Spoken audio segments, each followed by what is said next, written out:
अप्रैल 3 साथ ही सदा के पाठ पहला कुरिन्थियों 13 अध्याय 1 से 13 वचन। एक विवाहित पुरुष इस विचार में रहता है कि अपनी पत्नी को किस रीति से प्रसन्न रखे। पहला कुरिन्थियों 7 अध्याय 33 वचन। हव्वा को न तो आदम के कपाल की हड्डी से रचा गया, नहीं चरणों की हड्डी से, लेकिन पसली से।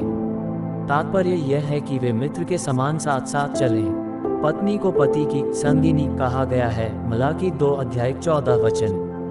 प्यार समय की मांग करता है। जीवन साथियों को एक साथ उत्कृष्ट समय बिताना चाहिए।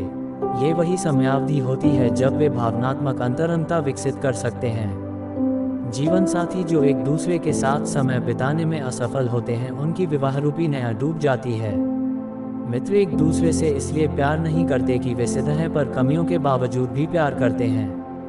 प्यार अंधा होता है। प्रेम अनेक पापों को ढांप देता है। पहला पत्रस 4 अध्याय 8 वचन, नीतिवचन 10 अध्याय 12 वचन। एक पति या पत्नी जो हमेशा एक दूसरे की गलतियां निकालते रहते हैं, वे प्रेम की परिभाषा को भूल बैठे हैं। प्रेम को अनुदत रूप में नहीं लेना चाहिए।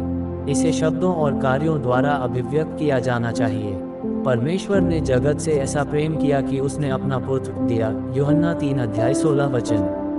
हे पतियों, अपनी अपनी पत्नी से प्रेम करो जैसा मसीह ने भी कलीसिया से प्रेम किया और अपने आप को उसके लिए दे दिया। इफिसियों 5 अध्याय 25 वचन। अपने पति या पत्नी के प्रति अपने प्रेम को शब्दों और कार्यों द्वारा दर्शाएं। संसार में ऐसा कोई नहीं जिसे उपहार पसंद न हो। जन्मदिवस और विवाह की वर्षगांठ स्मरण रखें। श्रेष्ठ गीत की पुस्तक का प्राथमिक उद्देश्य पति पत्नी के मध्य विशुद्ध प्रेम के विषय में सिखाना है। यदि पति पत्नी इसे व्यक्तिगत रूप में और समय समय के अंतराल में एक साथ पढ़े तो उनका प्रेम ताजगी भरा और जीवंत बना रहेगा। ये पुस्तक अंत में इस निष्कर्ष पर पहुंचती है, प्रेम तो मृत्यु के तुल्य सामर्थी है। श्रेष्ठ गीत 8 अध्याय 6 वचन। साथ ही विवाह पूर्व प्रेम पत्रों का आदान प्रदान करते हैं। समय बीतने के साथ साथ ऐसी अभिव्यक्ति को क्या हो जाता है। नौकरी या सेवकाई को कभी भी पति पत्नी के मध्य नहीं आना चाहिए। बाइबल का क्रम है, पहला परमेश्वर, दूसरा परिवार, फिर तीसरा कार्य या सेवकाई। पहला तीमुथियुस 3 अध्याय 5 वचन। जीवन साथी के माता पिता को भी बीच में नहीं आना चाहिए। इस संसार में कोई माँ होने के पूर्व ही परमेश्वर ने कहा था कि पुरुष अपने माता पिता को छोड़कर अपनी पत्नी से मिला रहेगा। उत्पत्ति 2 अध्याय 24 वचन। ठीक इसी प्रकार से एक पत्नी के लिए उसका पति उसके पिता के घर से अधिक महत्वपूर्ण हो। हे बेटी, अपने पिता के घर को भूल जा, तब राजा तेरी सुंदरता की चाह करेगा। भजन संहिता 45 अध्याय 10-11 वचन।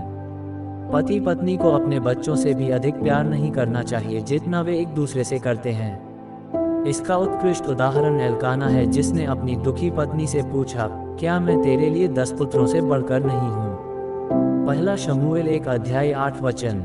शब्द जो गूंजे अदन के उस पहले विवाह में। वे पहले आशीष वचन आज तक न खत्म हुए।